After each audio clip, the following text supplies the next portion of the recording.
And lack of machinery has greatly affected the manufacturing sector here in Nigeria. Now, fabricating machinery to suit multiple purposes has become a bit of a challenge, thereby reducing Nigeria's manufacturing potential a great deal. Now, in the face of all of this, some Nigerians are taking the initiative with local content and providing these solutions. Now, joining us this morning is Yusuf Onajobi, an engineer who trained in Ukraine, who has fabricated machines for various industrial purposes. Good morning. Thank you so much for joining us, Yusuf. It's a pleasure. Good morning, good morning, and it's great to have you here, Yusuf. Yes, Yusuf, can you just take us through a trajectory of your journey as an engineer, living here to go train in Ukraine, and some of the things you have done as regards manufacturing and inventing? Okay. It's a pleasure to be here. My name is Yusuf Onajobi once again, and I appreciate the fact that I have this audience. Well, I'm a civil engineer. I studied in Java Tech, and I also studied mechanical engineering there also. And then after I got done with that, I proceeded to Ukraine to study aerospace engineering. Now, all these are actually fields of my interests, right? And I have many projects that I actually hope to execute under this field. And at the time I was going to proceed to Ukraine, I thought, look, we have some setback in the aviation industry. Right, I was able to get that foresight many years ago. I thought about it. Look, I have a very keen interest in aviation, in aerospace precisely. We don't really make these things here. I mean, why? What's stopping us from making these things? Well, what do you mean these things? Planes, for Aircraft. instance? Aircraft. Exactly, yes.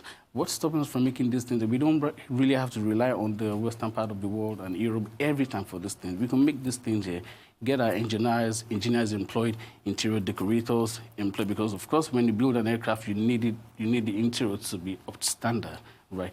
So you definitely get in pilots also. Now, Yusuf, let's double back a bit, because I don't know how we got to planes. From what I understand, you do fabricate machinery. Yes, Why don't you talk to us about some of the things you've already created, and then you can walk your way over to planes. You know, not all of us are civil or nautical engineers. You need to start slowly with us. Yes. So tell us a bit more about what you do, how you fabricated machines, why there's a need, and how you plan to get on to making planes. Okay, what I do now is people call me up, depending on whatever they need, right?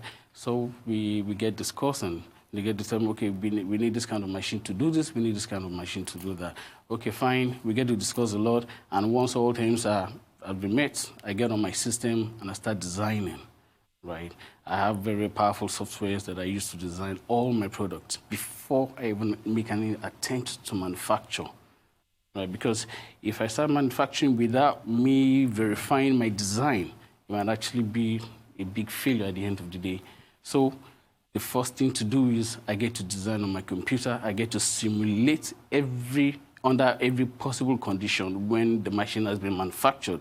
So I'm 100% sure of what I'm getting, right? And these things are necessary because, okay, for example, a lot of all these machines coming in from abroad are very expensive. Yes. Of course, they're very expensive built to Forex, ocean freight down to Nigeria. You understand? But then when we make these machines here, they're usually much cheaper, right? We get ourselves employed down here. There will be so much of less stress on this Forex problem that we've gotten ourselves into. So, and aside that, if an end user is using the machine and then there's a problem with the machine, the end user can easily call me, the designer. Okay. I'm just behind the door. I'm behind your house. Call me up. I get straight to your factory wherever you're using the machine, and we get everything sorted out. So what kind of machines do you build? Because I'm just thinking to the people listening who are thinking, oh my God, this young man, maybe I can use him. What kind of machines do you actually build? Okay, fine. So far, I've actually gone neck deep into agricultural machines. I've made a farm roller. I've made a subsoiler, an irrigation machine, earth auger, with a few other machines. And aside that, I've actually built a CNC machine also, which is a top-notch machine. Okay, so the CNC machine, can you talk to us about the CNC machine? Because I hear that's the mother of all machines. I hear that's what makes it possible for you to be able to implement the designs you have on your computer out and, and draw columns and other parts of other equipment like that. Can you talk us through that? And let's also talk in detail about those agricultural machines you've built, because that has a knock-on effect on the development of this country in the sector of agriculture. Yes, exactly. Now, with regards to the CNC machines, the CNC stands for Computer Numerical Control. Computer numerical control control. machine. Wow. Yeah. So Okay. it's completely automated and completely controlled by your computer. So as a designer, I get on my system, I design a machine with multiple parts. The next thing is I get that very part on my system, send it straight to my CNC machine, and the CNC machine is going to make it out exactly the way it is on my computer. You understand? And that's a game changer in the sense that if I'm to make such parts manually, of course, humans are not built for perfection at all. We are not. But computers are meant to do that. You get it? Then, with regards, so your agriculture, Those yes. agricultural machines, the rollers you've built, the one for tilling, the one for other operations out there, and how it's impacted people. Okay, good. Now, that was a project I embarked upon for an ambassador in the northern part of Nigeria, in Kaduna precisely. He had this very large expanse of land, and of course, he really was going to go neck deep into agriculture. But then the soil there was so hard, very, very hard. I know hard soil is going to support any substantial agricultural produce. Yeah, so it needed to loosen the soil. And you need to soften it. Yeah, so I built a subsoiler. The subsoiler had like 5 fingers. It goes straight deep into the soil and pulls everything out. And loosens the soil. Yeah, it's going to lose it, but then leave big lumps of sand behind, right? So I built a farm roller, a 2,000 kg farm roller. Pretty huge machine, like 6 meters wingspan.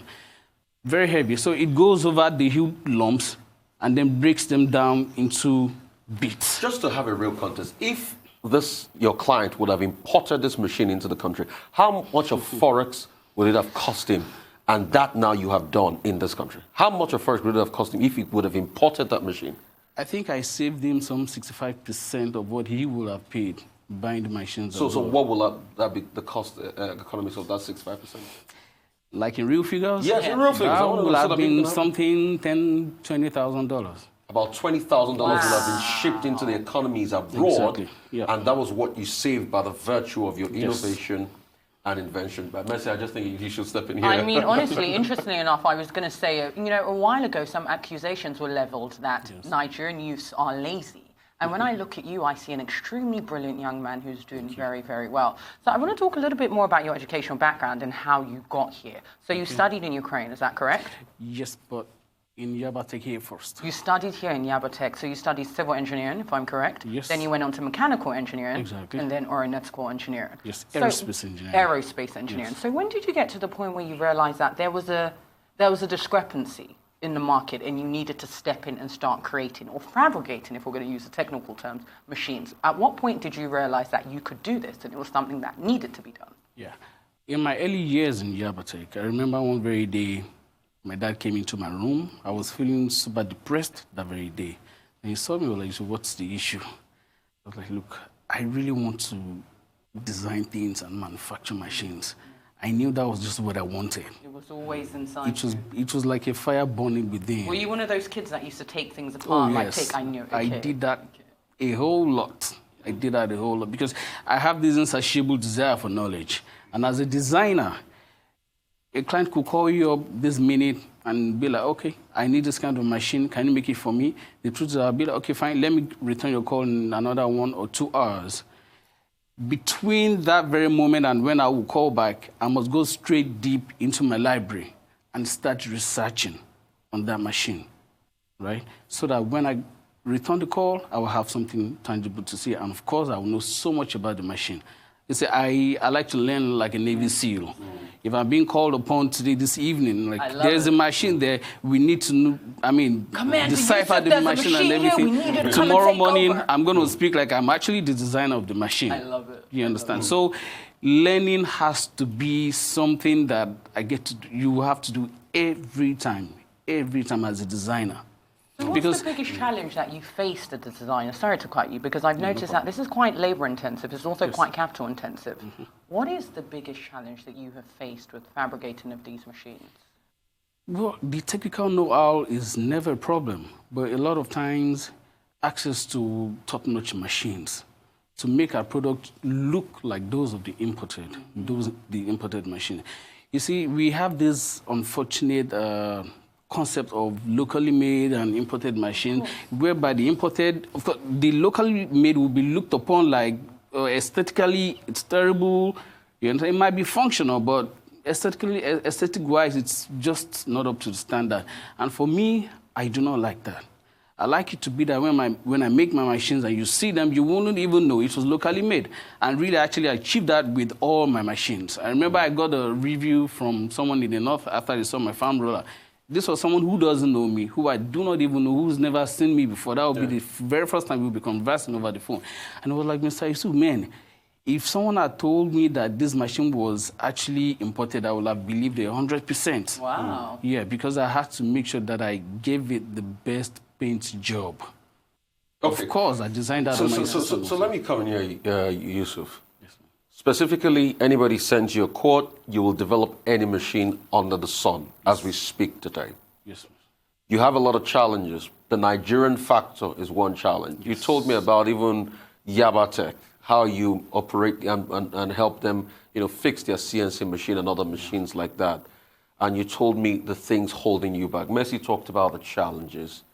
I know one major challenge is funding. You have a big dream to be able to develop maybe like a 2-3 passenger plane in Nigeria. Yes. Something like the Zenith Acadia plane. Wow. Yes. So impressive. how can you get from this point to that point? And what have you done as regards these challenges? And how can people be of help to you as regards this? Because it will be a thing of national pride if there's the first Nigerian-made plane. We've seen the Nigerian-made car. Yes, we have. But how about seeing a Nigerian-made plane? Well, definitely that would be very fantastic. Now, my concept is this.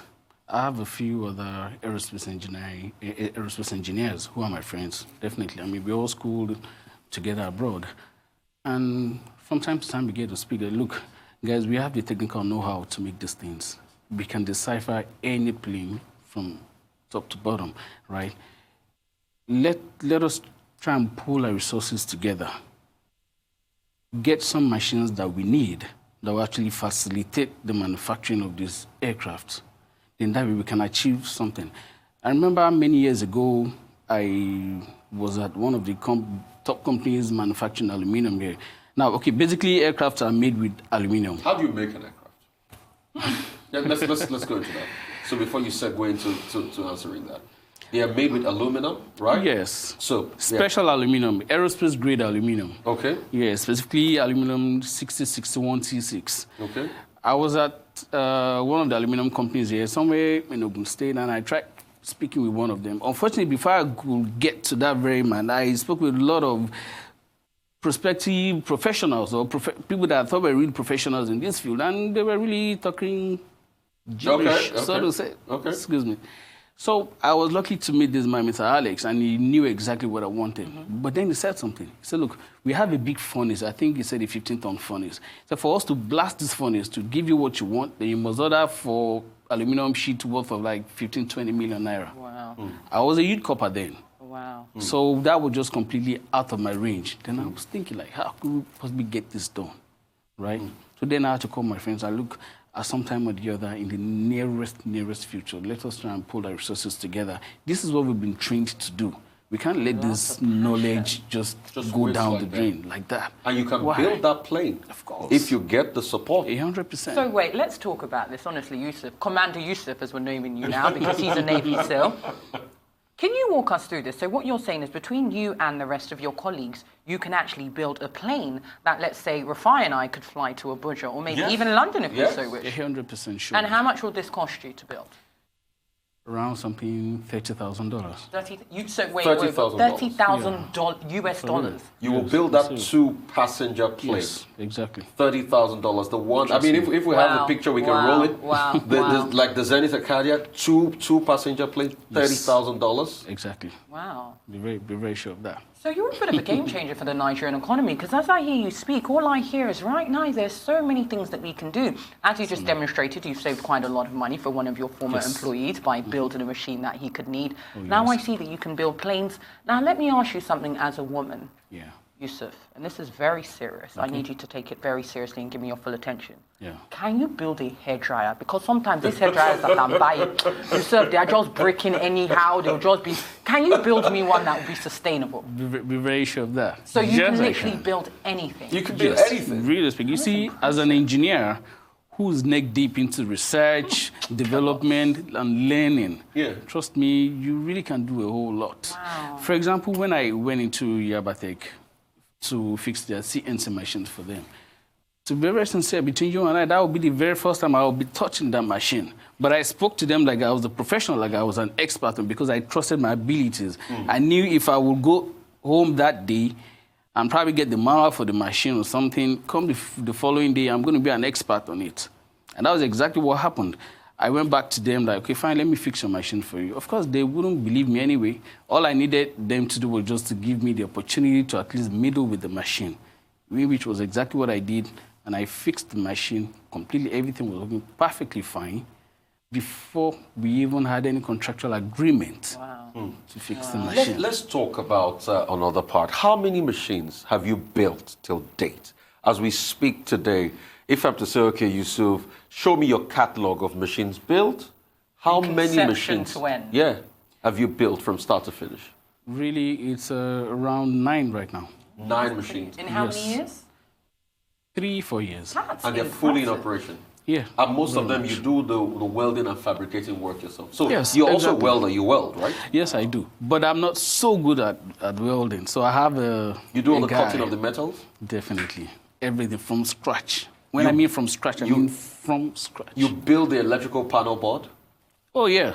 I'm very good at that. In fact, when I was going to build my very first CNC machine, I told myself one thing. I said, look, this is not going to look like a university final year project. Yeah. It's not going to look like one locally made machine. I said, no, I'm going to make this up to standard.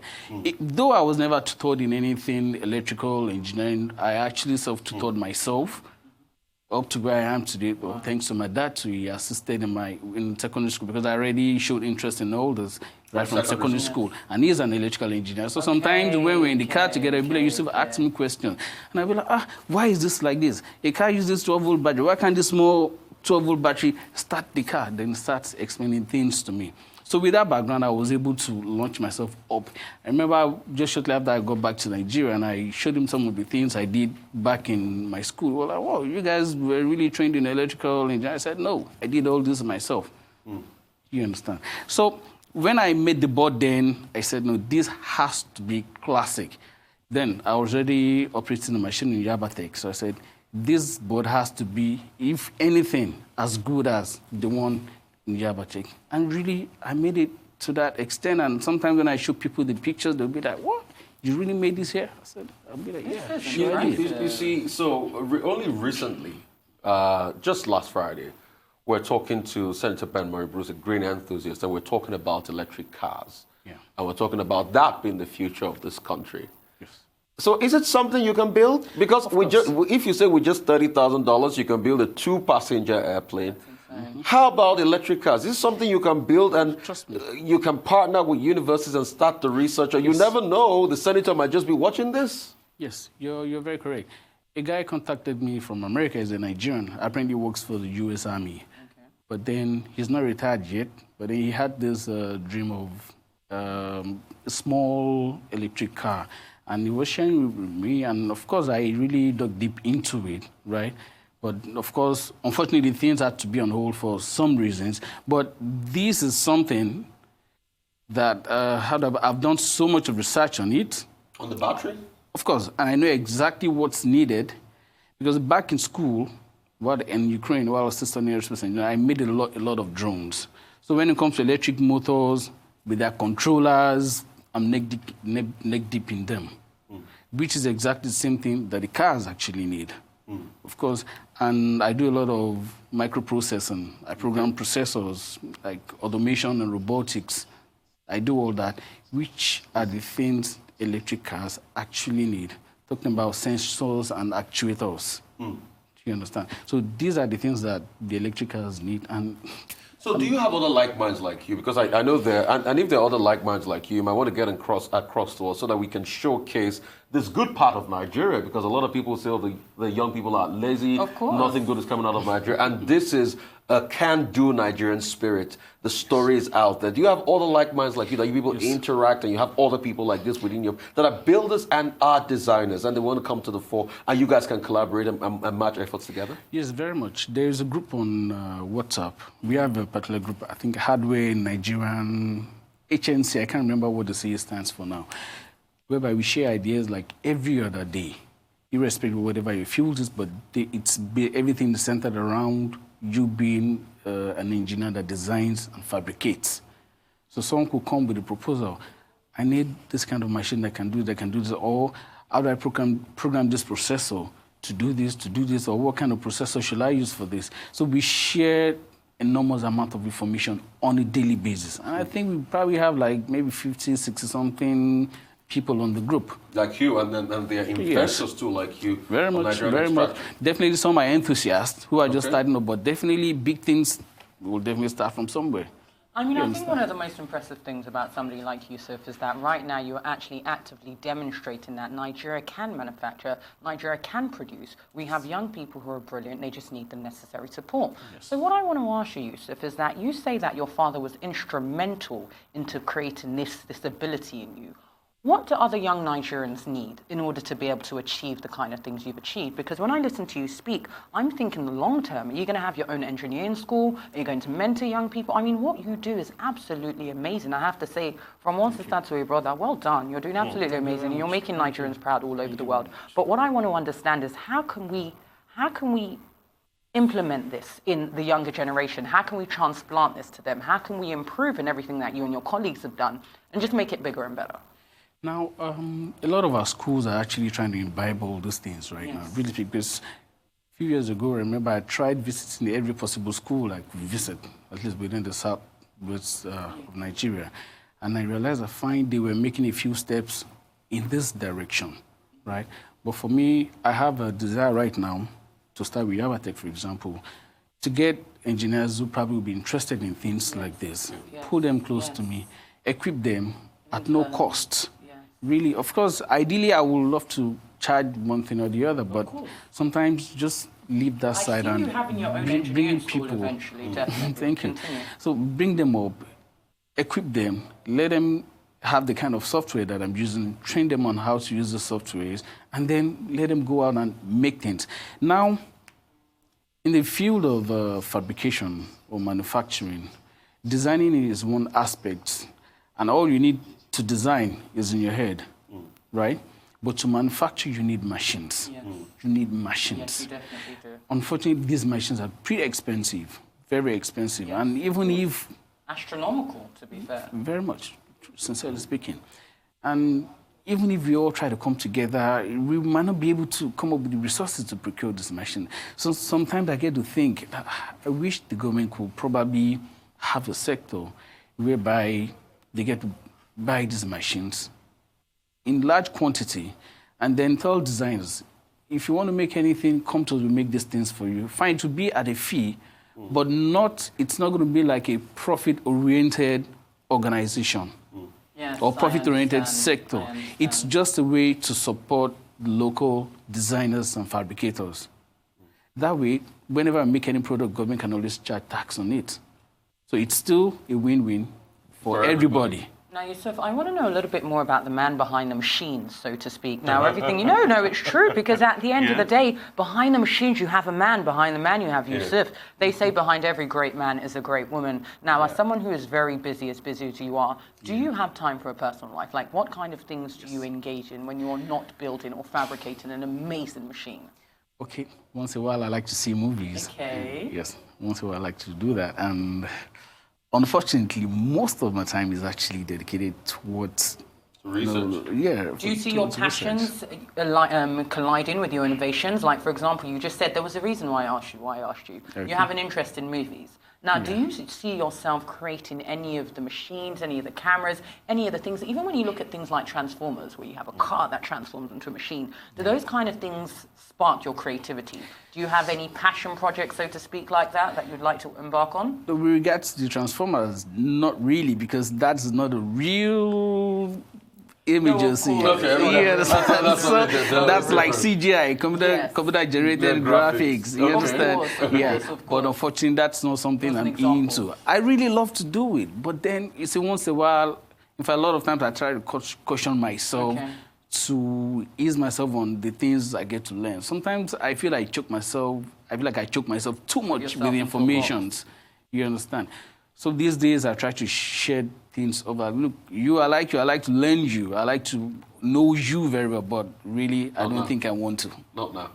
Yeah. All right, Yusuf, your story has really become that of inspiration for a lot of people listening out there. And you see, you just reenacted that can do Nigeria spirit in all of us. Yes, we're really excited about the possibility of what you can do. And lots of people are watching you out there at home. What would you like to say to that young Nigerian child that has got the same passion like you have, that wants to dream, that wants to fly, that wants to make a plane, that doesn't just want to be a pilot, but wants to fly in the sky, and is passionate about the possibility of the future, but he has nowhere to start from because the challenges bedevil him are the challenges that bedevil other Nigerian child out there, like hunger, like poverty, like squalor, like chaos, because you had some certain level of privilege to be able to get in there. It's not cheap, it's not for free to school in Ukraine, for instance. What would you say to that average Nigerian child that wants to do what you're doing but has nowhere and nothing to start from? Now that's a difficult one. And the reason is this. But the first advice I'll give is this. Wherever you are right now, look around you. Most likely you might find one tiny little information line here and there that could actually be of help.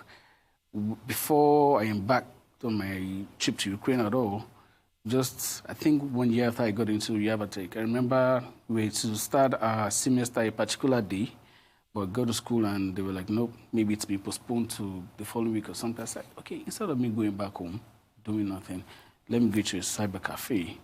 And from that very day, I started researching about rockets and aircraft.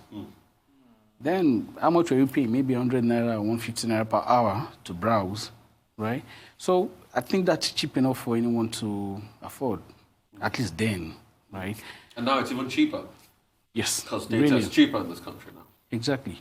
So that was where I actually started. I was researching. From that very day, I would spend so many hours researching on how rockets work, how they fly, or how they launch them, on how aircrafts also work. So you see, you really have to start from the knowledge aspect. You must get this thing into your head first, right? And I believe at one point or the other, some opportunity might just come up. Like Ukraine came up for me. I was just flipping through the pages of newspaper one day.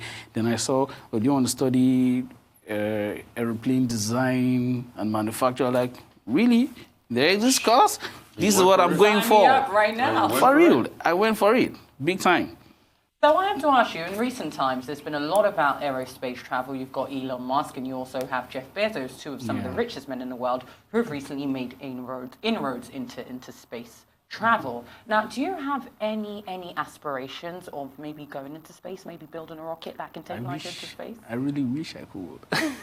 You don't have any aspirations now? No. So after the plane, really. what's your next big project? Now, the idea behind the plane is this. The two-seat aircraft really might not generate so much of income, but I think it should be more like an awareness that it can be project. Look, this is possible, right? From this, we could step up to a 20-seat aircraft. And if we have that, if I'm correct, I'm not sure we have airports in all the states in Nigeria. We do not have airports in all the states in Nigeria, that is correct. Now, most of our journey, is by road, right, within Nigeria, and then we complain a lot about security issues and all sorts. How about we actually transform that into air travel, right? We make small aircraft that could actually easily take off from Lagos and probably land in Ibadan or your state, or even in Ogun State, or somewhere not too far away, right? and it's going to be definitely cheaper than the big jumbo jets. Because the big jumbo jets are actually made for long-haul flights. And we use them for short-haul flights? Yeah, we use them for short-haul flights because every time you land, you're paying so much to the airport. So you're using the wrong way every time you land, right? But then when you have small aircraft, you really won't be paying so much. Do you know they call that very Zenith aircraft bush plane? Mm-hmm. It has big tires. You could land on unpaved runway, really, on grass strip. For real, you don't have to pave the runway at all. It will land on the sand. In fact, you could have some attachments underneath that will actually make it land on water. Really. It becomes like a watercraft. Wow, that's pretty impressive. Yes, very much. So it doesn't need any substantial infrastructural development to actually operate that kind of runway. I mean, to operate that kind of aircraft. But for the big jumbo jets, you need a whole lot. You need to get them serviced. Of course, you service the small ones too, but you don't need this humongous equipment that costs millions and millions of dollars to get them up and running. So that we thought they're always cheaper.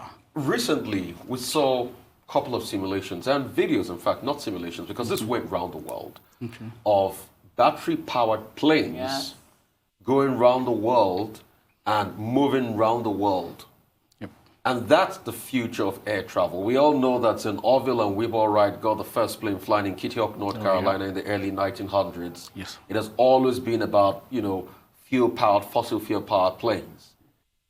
When you start to finally build your plane, are you thinking of how viable it would be to sort of like go one step further and say, okay, is there a possibility of having the first battery-powered plane out of Nigeria? Because with you, we believe that Nigeria can be on the map, and nothing is impossible for what you've said thus far.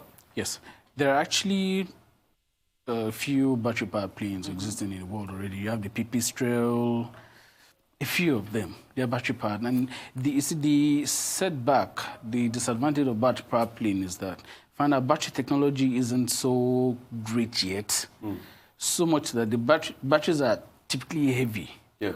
And for aerospace, you really don't like heavy stuff. Lithium ion. Yeah, lithium ion is very nice, but very volatile, so very difficult to work with. But at the same time, once the battery is depleted up there, it becomes a dead weight. You know, it becomes a dead weight. And batteries are generally expensive and very heavy.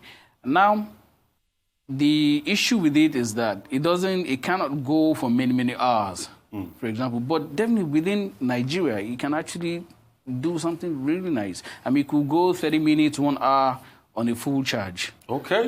Which is good, really. For example, Russia, landmass of Russia is 18 times that of Nigeria. Yeah. So we don't really need something high-end because we have to travel like maybe 5 hours away. I think the farthest we have in Nigeria is maybe 1 hour, 30 minutes air travel. Thereabout, which shows that Nigeria is actually small enough for us to actually experiment with smaller things, smaller aircrafts, without us having to go the jumbo jets way. Now, Yusuf, I have to put you on the spot because, as you know, inventors literally are problem solvers. That's why you're inventors. You invent things to solve problems for human beings. So we've got two major problems that we face here in this country as Nigerians. One of them being traffic, let's put it out there. The second of them being power. Now, as an inventor, what would you invent that would help Nigerians deal with the everyday issue that is traffic? That doesn't include a plane, because you've already told us that you'd want a plane. Yes. I want to hear a little bit more. I want to hear about the innovation. So first of all, traffic, and then the power situation. For traffic, I wish we will actually look at our waterways and make extreme use of them. You're the president of Nigeria. You have all the money. We've given you a blank check. What would you do? I want you to tell us exactly what you would do. I'm going straight to waterways for the traffic. Seriously, because I mean now I know there are a few companies that are into that, but then we keep hearing of safety, safety issues, and I'm wondering. Like today, while I was coming, I was by I don't know what to call the river around CMS.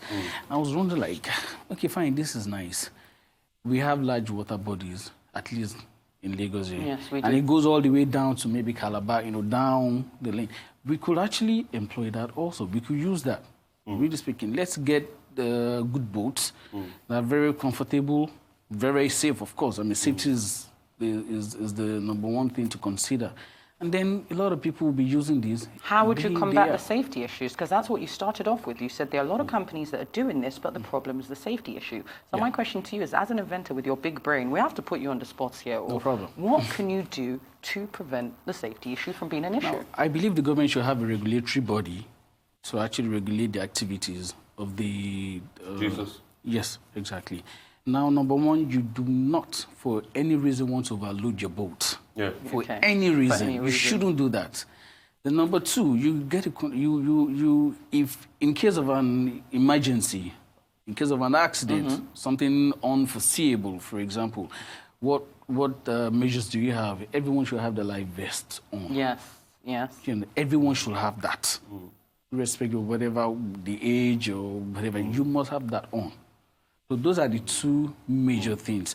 Do not overload your boat. Of course, you do not overspeed, and definitely you should get captains who are knowledgeable enough regards maneuvering of boats. What about because you cannot be going at high speed and then suddenly take a sharp maneuver. You capsize.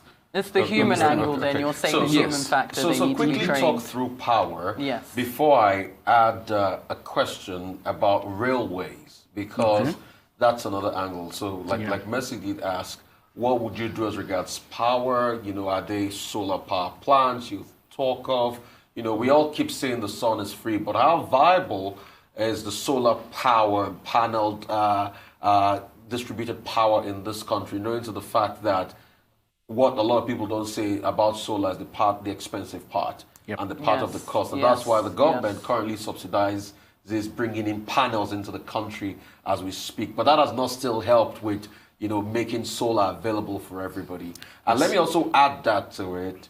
There's a new push now on railway. Yeah. Yes.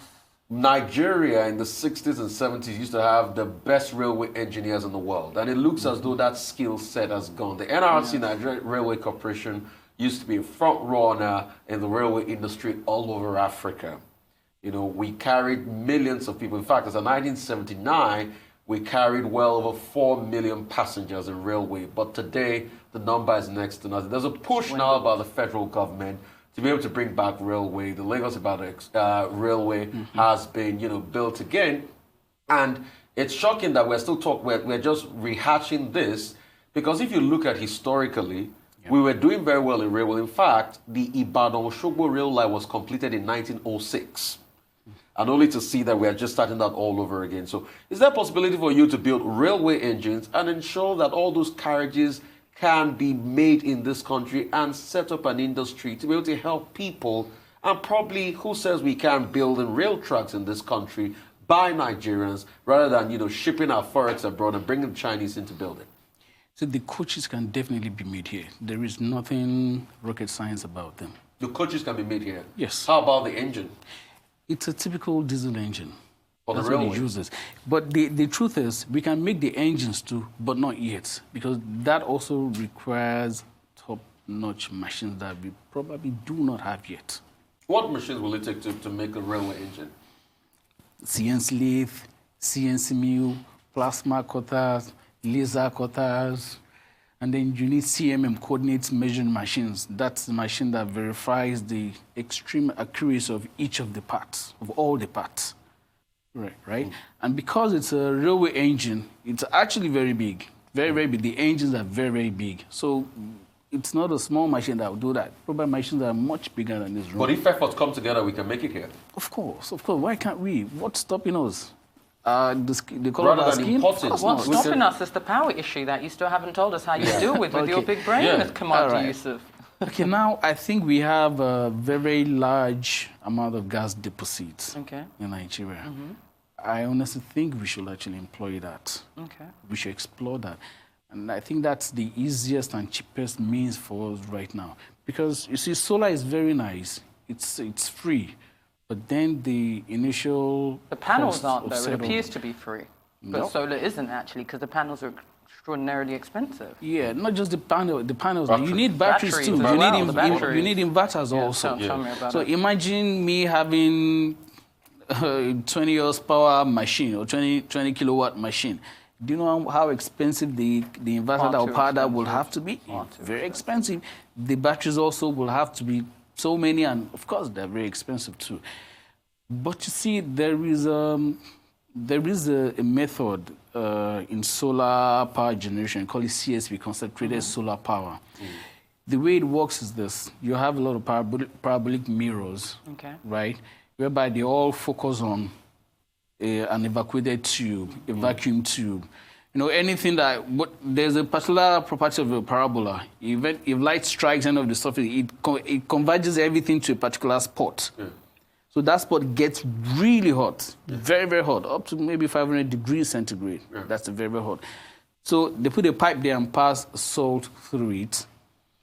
That way, the salt heats up water, and then you need to use a steam turbine to pick up the heat and then drive an alternator to generate electricity. But the setback to that is, of course, the initial cost is very expensive. And then in the evening or at night, when you have no solar energy at all, how do you really compensate? It gets difficult, it gets more complex, right? Even though it's very nice, it's completely free, right? But then, in my opinion, the gas method is still the best we have so far. Since, I mean, it's natural gas, the pollution from natural gas is not so much compared to coal. All right, Yusuf, I'd like to say a very big thank you to you. And, you know, I can leave you to go on and on, but one thing is certain. You have ignited a fire in the hearts of millions of Nigerians. Thank you very much. And thank you so much for all you do. It's a pleasure to be here. One last question, Yusuf. Just give me one word or an answer. How many women, you said you have like-minded colleagues. How many women do you have in this, your WhatsApp group? Just one? Well, there you go. Sorry, within WhatsApp group? Yes, within your WhatsApp group of engineers. Really? Very, very few. Very few. So that's a call to action for Nigerian women. There you go. Okay, thank you. Thank you so much, Arise. Still the morning show on Arise, and we'll be right back in a heartbeat.